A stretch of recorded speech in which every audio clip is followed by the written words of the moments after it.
บายดีเมื่อสุขุสุคนเนาะคลิปนี้บ่แปลงสิพาพี่พาน้องเลาะตัวเมืองท่าแขกแข็งขมวนพี่น้องไปเลาะทางตลิ่งเข้มของเนาะเลาะเบิ่งระดับน้ำโขงหรือว่าทางสันตะพ้อยเนาะหรือว่าทางหัวหอยสิมังเนาะมีหยังก็ไปเบิ่งไปรุ่นน้ำกันเนาะจุดนี้ก็เปิดคลิปอยู่ที่หลัก2วงเวียนหลัก2พี่น้องแต่ว่าแถวปั๊มน้ำมันก็จะมีห้างห้านต่างๆเนาะทางไปนอนหลัก2ทางก็เป็น2เลนพี่น้องจุดนี้ก็คือว่าจุดที่ว่าคิวรถเมล์เก่าขึ้นโน่นหลัก2ไปเนาะมีหยังก็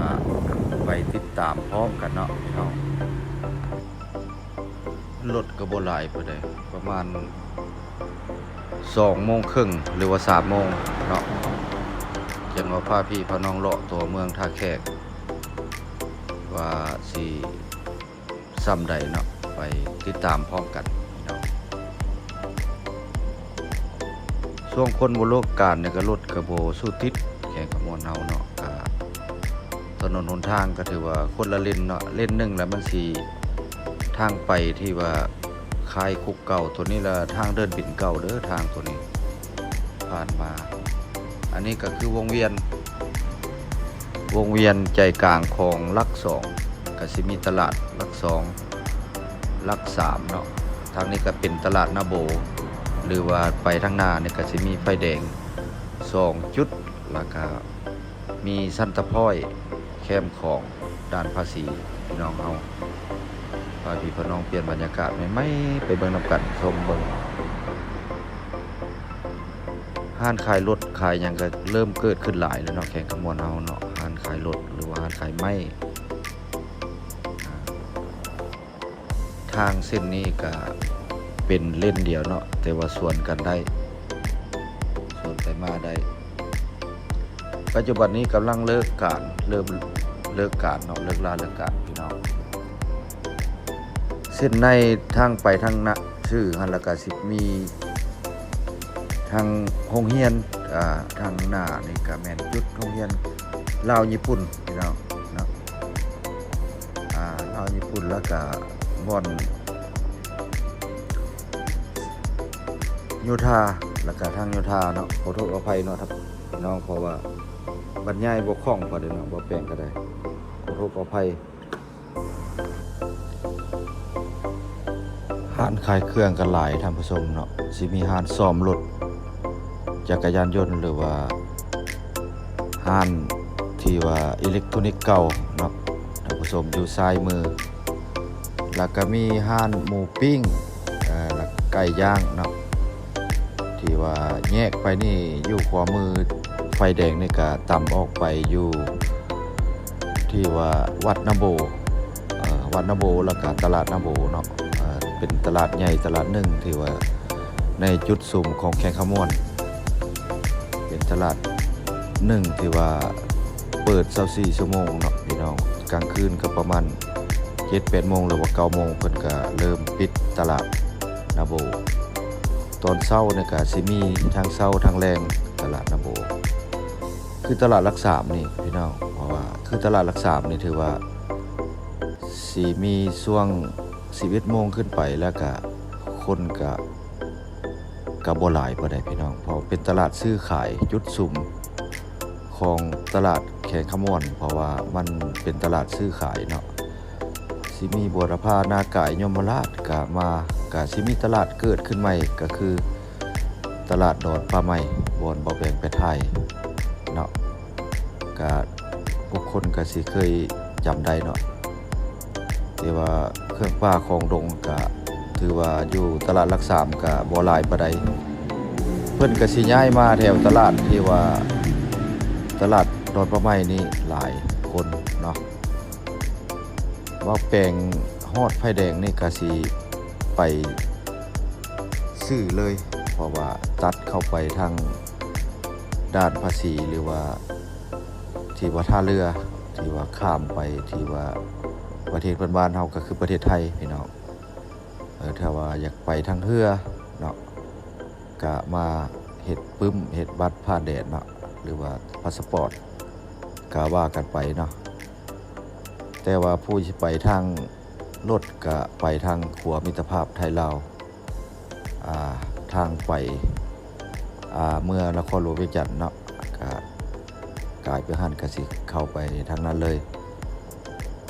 แต่ว่าไปกลับได้สบายเนาะพี่น้องจุดนี้ก็เป็นที่ว่าสี่แยกคือกันเนาะเลี้ยวขวาก็สิไปทางที่ว่าก็สิมีห้านอาหารเกิดขึ้นหลายทุกจุดเนาะไปทางหน้านี่ก็ถือว่าทางสิมีไฟแดงอีกจุดสุดท้ายทางผู้ชมเนาะให้ท่านผู้ชมติดตามไปพร้อมกันเนาะอันนี้ก็สี่แยกไฟแดงคือกันบางคนก็คงสิจำได้ท่านผู้ชมเพราะว่าผู้ได้ไปได้มากะตัวนี้กะเว้าแปลงกะที่ว่าเก็บภาพบรรยากาศข้างทางให้พี่ให้น้องได้เห็นเนาะทางต่างประเทศเฮาหรือว่าทางพี่น้องชาวไทยเฮาหรือว่าชาวลาวเฮาทุกแขวงท่านผู้ชมทุกแขวงการพัฒนามันก็สิบ่คือกันเนาะแต่ว่าฮอดจุดไฟแดงนี่ก็ค่อยก็สิข้ามไฟแดงไปทางซื่อก็สิมีโรงแรมซีซั่นเนาะเลี้ยวซ้ายหรือว่าทางสัตตะพอยแล้วก็สิมีท่าเรือแล้วก็วัดนาโบแล้วก็สิมีหอพญานาคศาลหลักเมืองของแขกขมวนเนาะที่ว่าบ่แปลงตามรถ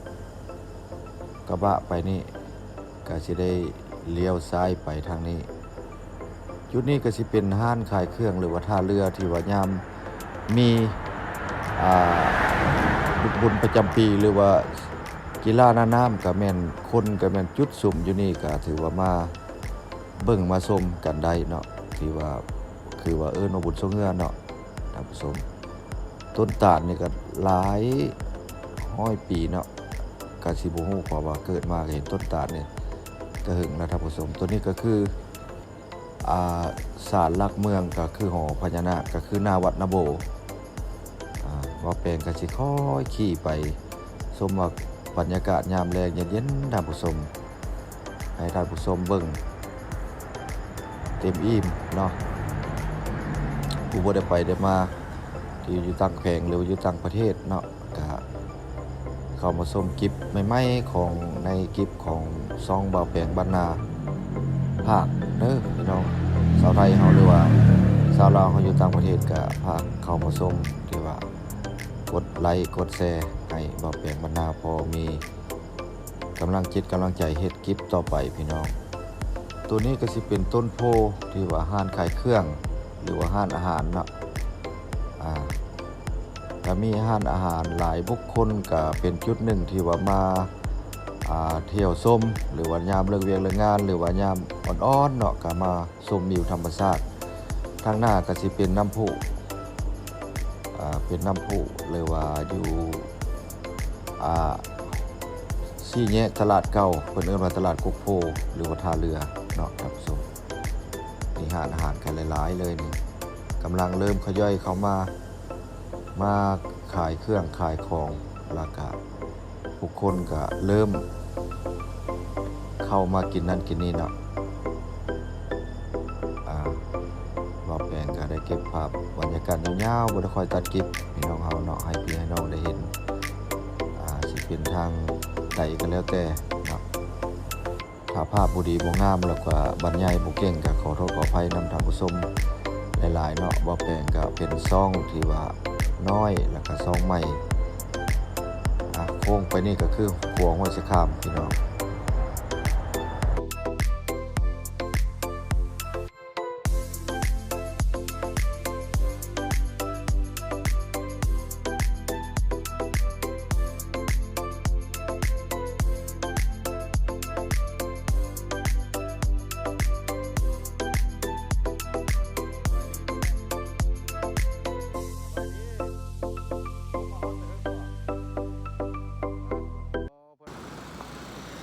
จุดนี้ก็ขัวห้วยสะขามจุดนี้เพราะว่าเพิ่นสิใส่เฮ็ด ระบบกันเจือนเนาะอยู่ในหัวขัวหั่นจุดนั้นก็เป็น4แยก3แยกไปห้องหมอแขวงขมวนพี่น้อง